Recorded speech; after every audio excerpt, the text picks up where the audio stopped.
This is Henry George, and I've known Henry for how long now, Henry? About a year. About a year. More than a year. Yeah. And thank you for letting us do this interview today. Yeah, good to be here. Great. So, Henry, let's start off by you telling us who you are and what you do. Yeah. And all about your life so far. Okay, so I'm Henry. I'm 25 years old. I'm currently living at home, but I'm doing an internship at a think tank in London, as a researcher. That has really been something that's been a pretty big thing I wanted to do, so it's a good thing I can. I graduated from university in January 2018. Excellent. Did a master's in 2017, and I did my undergrad in history from 2013 to 2016. I lived away from home, which apparently is quite a rare thing for EB patients to do. Yeah. And I did it within the standard course time. Yeah.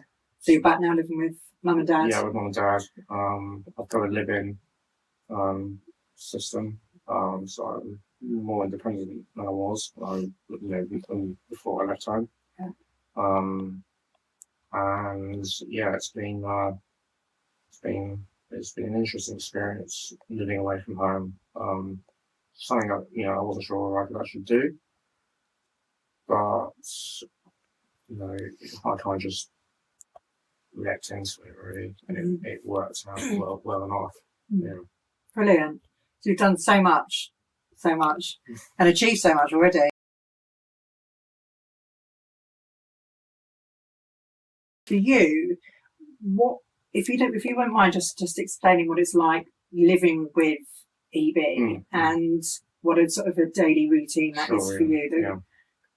On a normal day, I get up and I usually have to have some dressings looked at, so it can be anything from half an hour to an hour before I'm actually fully dressed, because things might have moved in the night, or I'll need my peg dressing changing. Yeah. Lunch can take probably about an hour and a half because I eat really slowly. Because my mouth doesn't open very widely. The opening is very small. Difficult situation for operations. And also I have blisters and ulcers in my mouth as well because of EB, so eating is quite painful. Yeah. I have a dilatation every 3 months. About 4 o'clock I have my daily dressing routine, which on a Monday, Wednesday and Friday it's the routine where I get in the bath and just soak all the dressings up and have them all totally reapplied.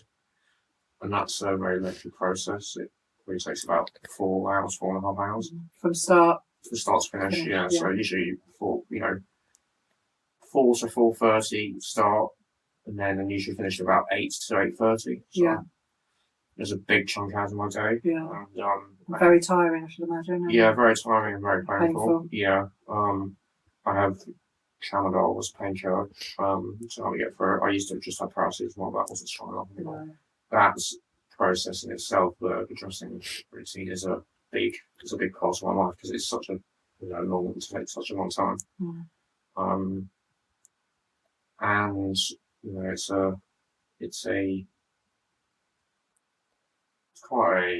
it can be quite difficult. So having the right pain coverage is essential, because otherwise it's not easy to deal with. So yeah, very difficult for you emotionally and physically.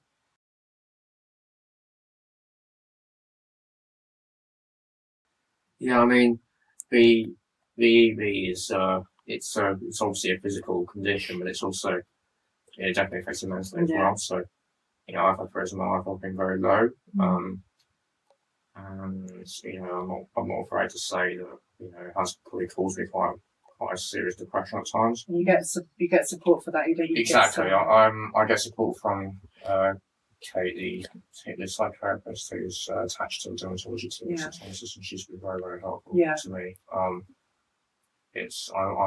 just over halfway in a 2-year course of intensive psychotherapy. I think it's something that more people with EB should look into because it's been very helpful. Definitely. because I found that if you leave things to fester, they become a lot worse. And if you leave things like that, it makes it all the rest of it harder to deal with. So kind of need to talk. You need to talk about it to sort of articulate why you're feeling the way you are and try and find out where it comes from, because then it helps you not necessarily deal with it, but come to terms with it and accept in some way what the limitations are of the condition. Yeah, so just going back to the university experience, I mean, actually linking it to the psychotherapy, it's something which I think gave me the tools to develop as a person. It's something which allowed me to get my independence. I felt ready to move on. And actually have some experience of life itself, rather than just having EB as the be-all and end-all of my existence. Well, hopefully, Henry, with you speaking out today and those people that can listen to this clip, that might give them some inspiration to go and sort of seek some more. With alarm, it's not easy. No. It's not, even with the challenges that it brings, it's something I would recommend. Yeah.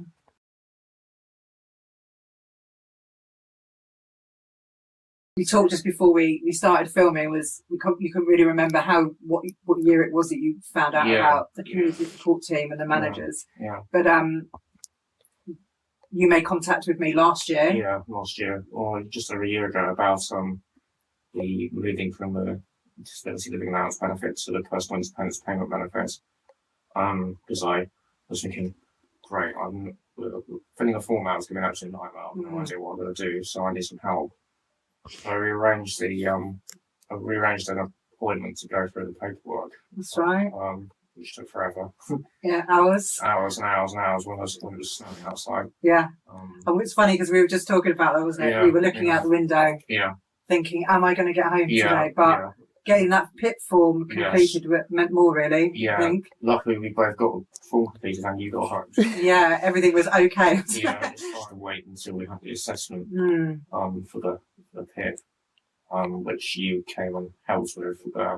And the assessment was, luckily, they came to you, didn't they? Yeah, exactly. Which is quite unusual, but it was... Yeah, luckily they came up to me rather than having to go into them. And it was that was a long session as well. Yeah, it was. You made sure that they listened to what I needed. Yeah, I was going to say, how do you think me being there at that assessment sort of supported you? How do you feel that made it easier for you? You brought, I can't remember any of the specifics, but I do remember you brought up some stuff which I hadn't emphasised enough, which was important because it meant that the assessor realised more of what my needs were. It also meant some moral support. Yeah. So it was a bit of a nerve-wracking experience, given the reputation of the assessors, the whole assessment process. Yeah.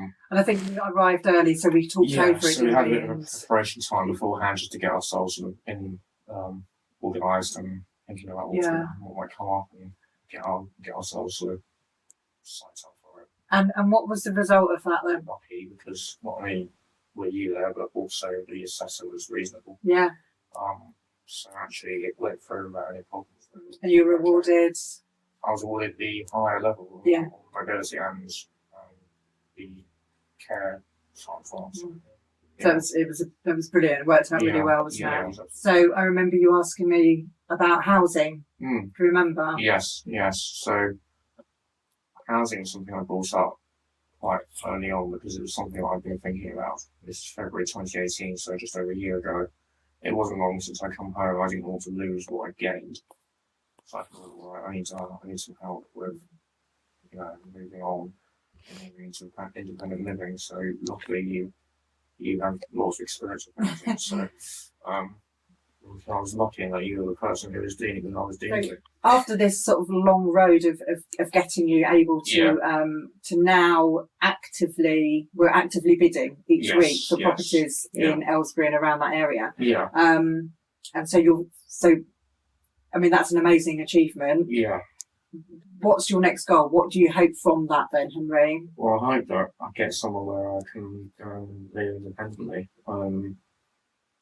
Get back what I had when I was at university. Yeah. In the sense of being, living in my own space and being an independent adult. Yeah.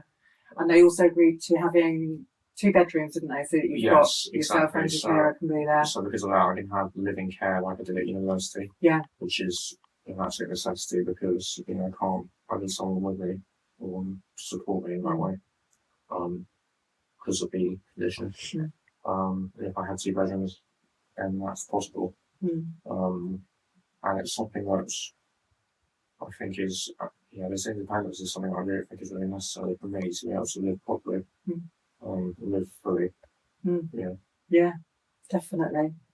And so we're just waiting for the right property to come up and for it to be. I've seen several already which seem promising, so I'm just seeing which one's the best fit, really. And each week we're in contact because we're both talking over. I might make this for you if you're not able to do it. So we work a bit of a team, don't we? Yeah, exactly. We're sort of a tag team on the whole. I like that, tag team. How do you think then, with the PIP and the housing and everything, how do you think that the community support team, so me as a manager, fit into the role as working alongside the healthcare professionals that I know you have huge amounts of dealings with and contact with? How do you think that's benefited you? It's been a good pooling of resources because you've been in contact with them about supporting evidence for both the PIP and the housing. So, and the fact that you and they work together means there's a good relationship because it means that they know you and you know them, and able to trust that you'll understand what they're talking about when they give you the evidence. I think it just makes the whole process a lot more seamless. Yeah. And I guess also we've been able to arrange, if healthcare, if the EB specialist nurse has asked or suggested that you might need a piece of equipment that will help you, then they've been able to contact me and I've been able to raise support grants. So actually, at the moment, I'm sitting on a reposed pressure relieving cushion. I think I might be as well, aren't I? No, yours is slightly different. Oh, okay. This is the improved version. It's comfy. Yeah, the one that I'm sitting on, you've got DEBRA got for me. As a result of the communication between the healthcare team and the DEBRA team. That's brilliant. So we're kind of coming to the end, Henry.